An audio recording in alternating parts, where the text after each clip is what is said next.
Hello chess friends and welcome to the Chess channel and welcome back to the World Chess Championship in 2021. So we're following now again the epic battle between the world champion Magnus Carlsen and the challenger Jan Nepomniachtchi. We're now in the round 7, but yesterday I think the game 6 of the super event will be always written in chess history books as really one of the most important moments of the super event, as Magnus Carlsen won the game with the brilliant endgame technique after more than 8 hours of play and after more than 130 moves. This was really yesterday a huge battle, a huge struggle for both sides, and I think that Nepo should not be so unsatisfied yesterday, because he had really great realistic chances to even win the game. I think in one particular moment he should have just taken the pawn, and I still think that Nepo will win some games in the super event because Nepo is so well prepared, especially with the black pieces. He's playing really sharp lines with the black pieces. Maybe with the white pieces, when Nepo is playing, he's a little bit unflexible. I have to really say it like this, because Nepo is basically an e4 player. That's, I think, also a huge problem in his preparation here of the super event, because Nepo is playing only the move e4. Magnus Carlsen's response so far was a symmetrical response, was the move e5. So many times we have seen the Ruy Lopez game. So as I said, here Nepo is really not changing so many times d4, then maybe he's not trying to play c4. Magnus, on the other hand, he's changing many times. He's playing e4, d4, c4, so he's a little bit more flexible with the white pieces. So I think in the near future we can expect maybe surprise element by Nepo. He has to surprise, I think, Magnus Carlsen with the white pieces, especially because if he's continuing to play the normal Ruy Lopez style stuff, I don't think that he'll win any games. Especially you don't want to play only draws with your white pieces. That's why you have to make something out of your advantage in an early stage of the game. So yesterday, as I said, Nepo had the chances to win the game with the black pieces. I think in one particular moment, as I said, he should have just grabbed the pawn. He should have just gone into a favorable endgame. I'm not saying that Magnus maybe would lose the game, but I'm saying that Nepo missed, I think, a simple tactic, and then eventually went into maybe slightly worse endgame. And of course, Magnus Carlsen is a brilliant endgame player and punished Nepo's inaccuracies. So we're now, as I said, in the round 7, and again we had the Ruy Lopez, which I think fits simply for Magnus Carlsen. The Ruy Lopez is an opening in which Magnus Carlsen is really the master. I think Nepo should maybe change. He can still play maybe the Scotch game, the Italian game. He should maybe change something if he wants to continue, of course, to play with the first move e4, but maybe he can surprise Magnus maybe with the c4 move or similar stuff. So as I said, he has to create sort of a surprise element. If he plays normal slowed down chess, then I think that he has no chances to win any game. So he has to be much braver in order to beat the world champion. So let's check out now what happened in the game 7. So here e4, here e5 by Magnus, knight to f3, knight to c6, and you see now bishop to b4. Again, we're sort of I think in Magnus Carlsen territory, because I think that Magnus Carlsen loves more to play these types of structures, these types of idea, because this is really the most often and the most popular of all openings. There are many sidelines, but when it comes to positional understanding, Magnus will always find a way to slow down the pace of the game, to simplify the game, and especially I think in this particular game, both of them needed just a slow down game, because yesterday it was a huge battle. As I said, the game lasted for 8 hours, so now probably they wanted to slow down the pace and just play a calm game. So here after move a6 we have now again the so-called Murphy defense, bishop to a4, knight to f6 here by Magnus Carlsen, attacking the e4 pawn, and after move castling we have now the move bishop to e7, which is now the closed Ruy Lopez game. So of course you could have taken this leads now into an open Ruy Lopez game, but Magnus Carlsen, as I said, he didn't probably want to risk anything again. He played normal stuff, bishop to e7. Here Nepo protects, of course, the e4 pawn, and after the move b5 and bishop to b3, Magnus simply secured the king by castling. And again, Nepo plays the so-called anti-martial system. He plays now the move a4. So let's see what is basically the normal martial system. What's the martial attack? If you play, for instance, the move c3 in order to get your bishop to c2, then maybe finally play the move d4, then you risk probably to go into the martial attack. Black will play many times the martial attack. And the funny thing, what happened about the martial attack today is that I went to a party,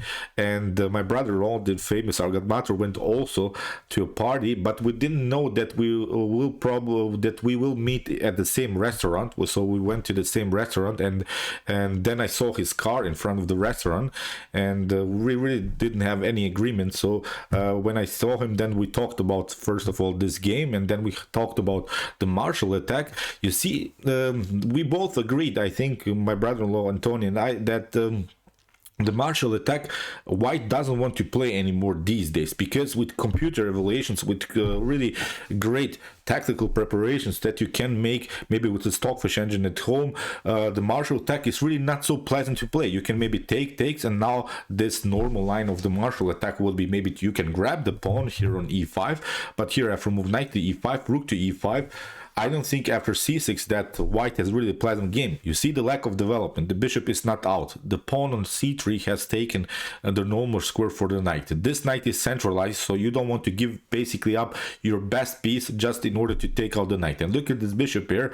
Here the bishops are aiming always towards the king side, and the problem is now that in the near future you lose another tempo by playing bishop to d6. White will lose also another tempo in order to secure the rook. So that's why I like really the martial attack from black's perspective. So that's why you many times in top grandmaster level you witness now this anti-martial system. And as I said, Antonio and I talked about the game, how basically no one wants to go now, allow here black to go into the martial attack. So that's why Nepo's choice was now the move a4, which is again, I think, a more positional idea than to allow maybe here after move c3 this martial attack. So as I said, maybe Nepo should risk something. Maybe, okay, not in this game, because yesterday he played a really long game, but maybe in, I don't know, game 9, game 11, when he's maybe a little bit more fresher and he can maybe prepare some opening lines better,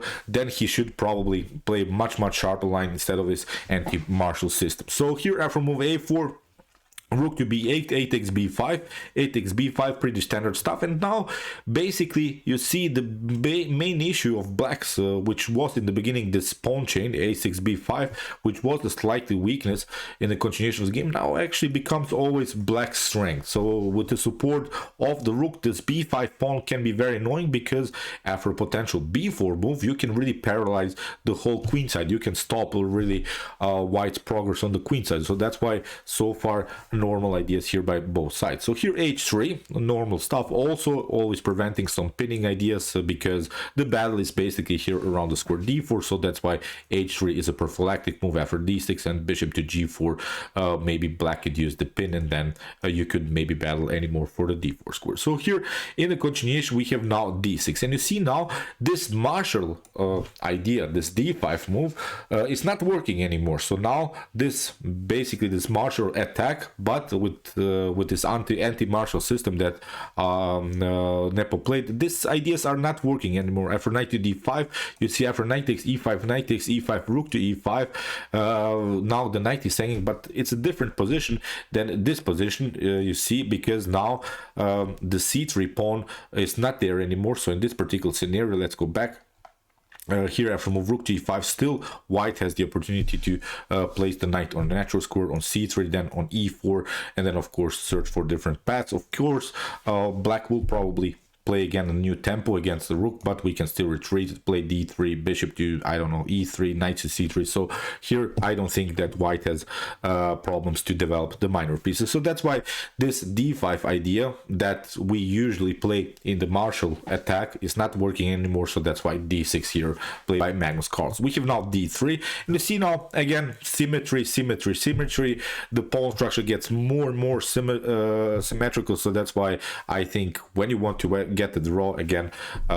This is a good setup here for black, and now I think Magnus was of course very satisfied if he could maybe get a draw out of this game after he won the game yesterday. So here h6, also a very nice move here again by Magnus Carlsen, prophylactic idea, because if you play something like bishop to b7, then you could risk maybe these ideas: bishop to g5, h6, now bishop to f6, and you could lose maybe a little bit the control of the d5 square.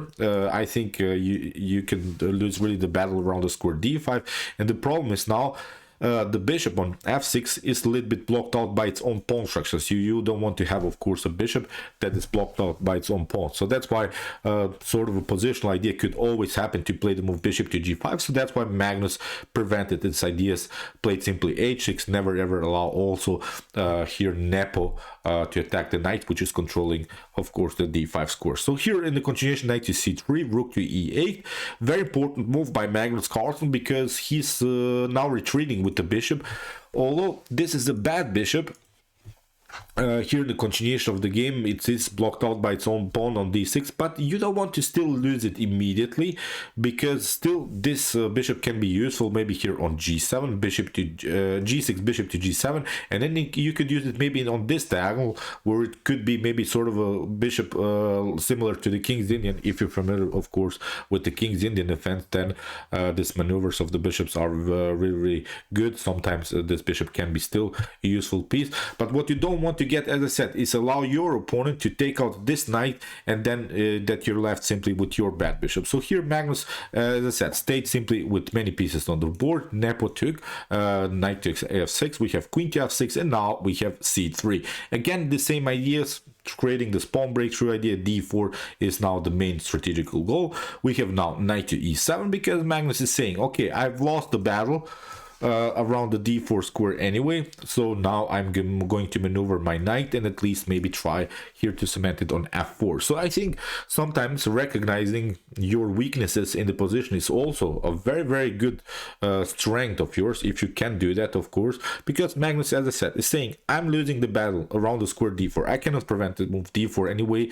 So now, as I said, searching for new opportunities is also a good choice here. So knight to e7 here by Magnus Carlsen. We have now bishop to e3, bishop to e6. Very important move, I think, also by Magnus, competing on this very annoying light square bishop against this Spanish bishop. This light square bishop in the Ruy Lopez is always called the Spanish bishop. It's really one of the best pieces on the board, and especially in such an open game. So now Magnus is undermining the pressure again and trades off the bishop. So we have now d4, we have e takes d4, c takes d4, bishop to b3, queen to b3, and again you see now knight to g6 with ideas to cement the knight on f4.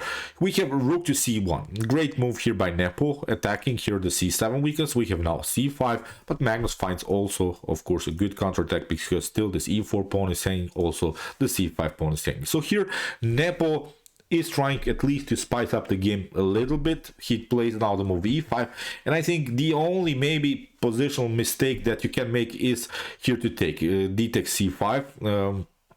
Here, instead of course, this move e5, maybe d takes c5 would not bring so much, because after d takes c5 you can maybe take, but now after knight to f4, that's the main issue. You're allowing your opponent to come into the game with the pieces. Now knight to h3 is also threats. You could maybe try bishop to f8, but now you get simply counterattack with knight to e2. So that's why you would be forced maybe to first escape with the king to h2, but now even with queen to g6, first we're threatening checkmate.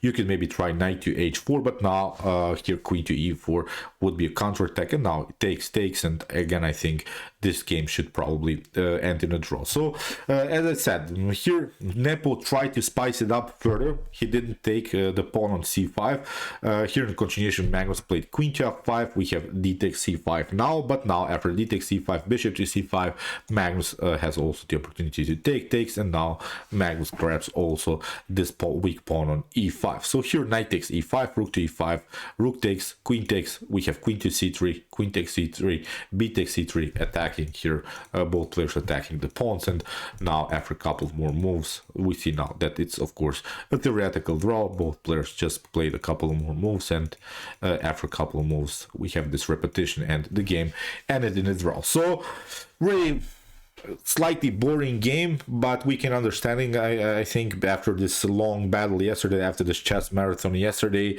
it was understandable that these two players didn't want to rush today. They really needed a calm game like this, and we'll see now. Still 7 more rounds are to play, have to be played, of course, in the super event. We'll see what will happen. Probably we need a much sharper Nepo than in this particular games that he has played so far. But Nepo had really great games with the black pieces. I think he should have won at least one of these games. Yesterday he had a great advantage, but also in the game 2, if you don't know, he had really a great position in the Catalan opening. So as I said, Nepo still has chances. Don't worry if Nepo fans are falling, of course. Still, he has opportunities to beat Magnus Carlsen.